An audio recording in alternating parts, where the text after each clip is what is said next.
મારું નામ પલ્લવી છે. આજે જ્યારે હું મારી બારીની બહાર જોઉં છું ત્યારે મને સમજાય છે કે જિંદગી કેટલી અણધારી છે. મારી ઉંમર 27 વર્ષ,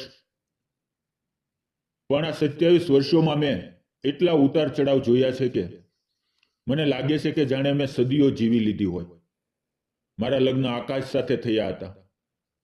આકાશ નામ જેવું જ તેનું વ્યક્તિત્વ હતું, વિશાળ અને શાંત. તે વ્યવસાયે એન્જિનિયર હતો. અમારો નાનો સંસાર હજી તો પાંગરી રહ્યો હતો. અમે સાથે ભવિષ્યના સપના જોતા હતા, પણ એક કાવમુખા અકસ્માતે બધું જ છીનવી લીધું. લગ્નને માત્ર 2 જ વર્ષમાં વિધવા થવું એ કોઈ શ્રાપથી ઓછું નહોતું. સફેદ સાડી પહેરવી અને લોકોની દયાપાત્ર નજરોનો સામનો કરવો એ મારા માટે અસહ્ય હતું. મારા સાસરિયામાં બધા સારા હતા, પણ તેની આંખોમાં જે બિચારી હોવાનો ભાવ હતો તે મને ગુંગવાવતો હતો. મને એવું લાગતું કે જાણે મારી આસપાસની હવા પણ ભારે થઈ ગઈ છે. આખરે મેં એક મક્કમ નિર્ણય લીધો. મારે કોઈના પર બોજ બનીને નહોતું જીવવું. હું મારા પિયર એક નાનકડા નગરમાં પાછી ફરી, પણ ત્યાંના લોકોની વાતોએ મારો પીછો ન છોડ્યો. અંતે મેં શહેરની બહાર આવેલી એક મોટી નર્સરીમાં કામ કરવાનું શરૂ કર્યું. મારે બસ શાંતિ જોતી હતી. તે નર્સરી જાણે એક અલગ દુનિયા હતી. ચારે બાજુ હરિયાળી, ફૂલોની સુગંધ અને પક્ષીઓનો કલરવ. ત્યાં જ મારી મુલાકાત આર્યન સાથે થઈ. આર્યન ત્યાં પ્લાન્ટ એક્સપર્ટ તરીકે કામ કરતો હતો. તેનું વ્યક્તિત્વ કંઈક અલગ જ હતું. શ્યામ વર્ણ, મજબૂત બાંધો, તીક્ષ્ણ નાક અને આંખોમાં એક પ્રકારનું ઊંડું મૌન. તે બહુ ઓછું બોલતો. તે છોડ સાથે એવી રીતે વાતો કરતો જાણે તે જીવંત વ્યક્તિઓ હોય. શરૂઆતમાં મેં માત્ર કામ પૂરતી વાતો કરતા. આર્યન, આ ગુલાબના કુંડા ક્યાં રાખવાના છે? અથવા પલ્લવી, આ છોડને આજે ખાતર આપવાનું છે. બસ આટલું જ. પણ મને હંમેશા લાગતું કે આર્યનની નજરો મારા પર ટકેલી રહેતી. તે મને નિહાળતો, પણ તેની નજરમાં શાહુકાર જેવી લાલચ નહીં, પણ એક અજીબ આદર હતો. એક દિવસ બપોરે હું નવા આવેલા ગુલાબના રોપાની કલમ લગાવી રહી હતી. મારું ધ્યાન ક્યાંક બીજે હતું અને અચાનક એક મોટો કાંટો મારી આંગળીમાં ઊંડે સુધી ખૂપી ગયો. મેં પીડામાં એક ડૂસકું લીધું. આર્યન જે થોડે દૂર હતો તે દોડીને આવ્યો. તેણે કંઈ પણ પૂછ્યા વગર મારો હાથ પકડ્યો. તેના હાથની હૂંફ મને અનુભવાય. તેણે બહુ સાવચેતીથી કાંટો કાઢ્યો અને તેના ખિસ્સામાંથી સફેદ રૂમાલ કાઢીને મારા ઘા પર બાંધી દીધો. તેણે મારી આંખોમાં જોઈને પૂછ્યું, તમે કેમ પોતાનું ધ્યાન નથી રાખતા પલ્લવી? જે જતું રહ્યું છે તેને પકડી રાખશો તો નવું જે આવવાનું છે તેને ક્યારે સ્વીકારી નહીં શકો.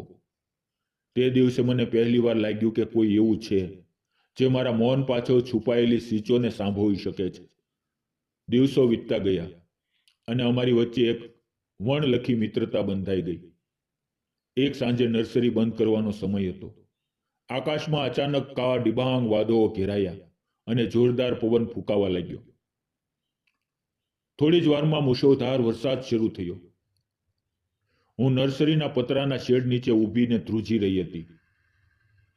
આર્યન તેની જૂની જીપ લઈને જતો જ હતો, પણ મને જોઈને તેણે ગાડી થોભાવી. ચાલો ચાલો, હું તમને ઘરે મૂકી જાઉં, તેણે કહ્યું. ગાડીમાં બેઠા પછી વાતાવરણમાં એક અજીબ તણાવ હતો. વરસાદના ટીપા કાચ પર અથડાઈ રહ્યા હતા. આર્યને ગાડી રસ્તાની બાજુમાં ઊભી રાખી દીધી. તેણે મારી તરફ ફરીને જોયું અને ગંભીર અવાજે પૂછ્યું, પલ્લવી, તમે ક્યાં સુધી આ એકલતાના અંધકારમાં જીવશો? શું તમને નથી લાગતું કે તમને પણ ફરી હસવાનો, પ્રેમ કરવાનો હક છે? મારી આંખોમાંથી આંસુ વહેવા લાગ્યા. મેં તેને આકાશ વિશે, મારા સામાજિક બંધનો વિશે અને મારા ડર વિશે બધું જ કહી દીધું. મેં રડતા રડતા કહ્યું, આર્યન, હું એક વિધવા છું. આ સમાજ મને ક્યારેય સુખેથી જીવવા નહીં દે. મને ડર લાગે છે. ત્યારે આર્યને ધીમેથી મારો હાથ પોતાના હાથમાં લીધો. તેણે કહ્યું, સમાજ ત્યારે ક્યાં હતો? જ્યારે તમે રાત્રે ઓશીકું પલાવતા હતા, સમાજને તમારી ખુશીથી લેવા દેવા નથી, પણ મને છે. પલ્લવી, હું તમને સ્વીકારવા માંગુ છું. શું તમે મને તમારી જિંદગીમાં સ્થાન આપશો? તેની આ વાત સાંભળીને મને લાગ્યું કે જાણે વર્ષો પછી મારા હૃદય પરનો પથ્થર હટી ગયો હોય. તે રાત્રે વરસાદે અમારા પ્રેમની સાક્ષી પૂરી. જ્યારે ગામમાં અને મારા ઘરે વાત પહોંચી કે હું અને આર્યન એકબીજાને પ્રેમ કરીએ છીએ, ત્યારે જાણે ધરતીકંપ આવ્યો. લોકોના ટોળા વળ્યા. મારા કાકા, મામા બધા કહેવા લાગ્યા, પલ્લવી, પલ્લવી, તારી આ ઉંમર છે, તને શરમ નથી આવતી?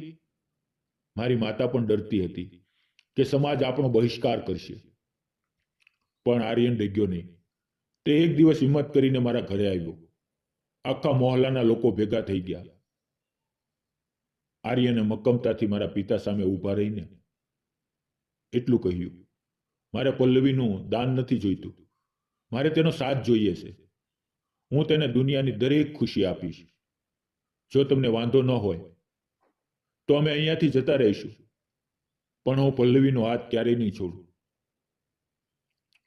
આર્યનની આ વાતમાં એટલો વિશ્વાસ અને પ્રેમ હતો કે મારા પિતાનું હૃદય પીગળી ગયું. તેણે ભીની આંખે આર્યનનો હાથ મારા હાથમાં આપ્યો અને કહ્યું, મારી દીકરીને ખુશ રાખજે. અમે કોઈ મોટો મેવાવડો ન કર્યો. શહેરની બહાર આવેલા એક પુરાતન શિવ મંદિરમાં જઈને સાદાઈથી લગ્ન કર્યા. આર્યને જ્યારે મારી માંગમાં સિંદૂર ભર્યું અને ગળામાં મંગળસૂત્ર પહેરાવ્યું, ત્યારે મને લાગ્યું કે મારા આસપાસનો અંધકાર હવે હંમેશા માટે દૂર થઈ ગયો છે. લગ્ન પછીની અમારી જિંદગી કોઈ સુંદર સ્વપ્ન જેવી હતી. આર્યને મારા માટે નર્સરીની બાજુમાં જ એક નાનું પણ અત્યંત સુંદર ઘર બનાવ્યું હતું. તે રાત્રે આખું ઘર મોગરાના ફૂલોથી મહેકી રહ્યું હતું. વરંડામાં બેસીને અમે આકાશના તારા જોઈ રહ્યા હતા. આર્યને મારો હાથ પકડીને કહ્યું, પલ્લવી, હવે તારે ક્યારેય ડરવાની જરૂર નથી. હું તારી ઢાલ બનીને ઊભો રહીશ. અમે બંનેએ મળીને ખૂબ મહેનત કરી. અમારી નાની નર્સરી હવે એક મોટા ફાર્મમાં બદલાઈ ગઈ હતી. લોકો દૂર દૂરથી અમારા છોડ જોવા આવતા, પણ સૌથી મોટી ખુશી તો હજી આવવાની બાકી હતી. ગયા વર્ષે જ્યારે ડોક્ટરે મને સારા સમાચાર આપ્યા, ત્યારે આર્યન બાળક જેવો ખુશ થઈ ગયો હતો. ગઈકાલે જ મારા ઘરે એક નાનકડી પરી જેવી દીકરીનો જન્મ થયો છે. જ્યારે આર્યને તેને પોતાના હાથમાં લીધી, ત્યારે તેની આંખોમાં જે ચમક હતી તે મેં ક્યારેય નહોતી જોઈ. તે બોલ્યો, પલ્લવી, આ આપણી નવી શરૂઆતનું પ્રતીક છે. મિત્રો, મારી આ વાર્તા એવા દરેક લોકો માટે છે જેમણે લાગે છે કે એકવાર ઠોકર ખાધા પછી જિંદગી પૂરી થઈ જાય છે. જિંદગી ક્યારે પૂરી નથી થતી, તે બસ વાંક લે છે. સમાજ શું કહેશે એ વિચારશો તો ક્યારેય પોતાની ખુશી નહીં શોધી શકો. પ્રેમ કરવો એ પાપ નથી, પણ પોતાની જાતને દુઃખમાં રાખવી એ સૌથી મોટું પાપ છે. તમને શું લાગે છે? શું મેં અને આર્યને લીધેલો નિર્ણય સાચો હતો? જો તમારા જીવનમાં પણ આવો કોઈ પ્રસંગ બન્યો હોય તો મને જરૂર જણાવજો. પ્રેમ, વિશ્વાસ અને હિંમત હોય તો ગમે તેવી પાનખર પછી પણ વસંત ખીલે જ છે. મિત્રો, વિડીયો ગમ્યો હોય તો વિડીયોને લાઈક, ચેનલને સબસ્ક્રાઇબ કરવાનું ન ભૂલતા. ફરી મળશું આપણે આવતીકાલે નવા વિડીયોની અંદર. ત્યાં સુધી આવજો. વિડીયો પૂરો જોવા બદલ ધન્યવાદ મિત્રો.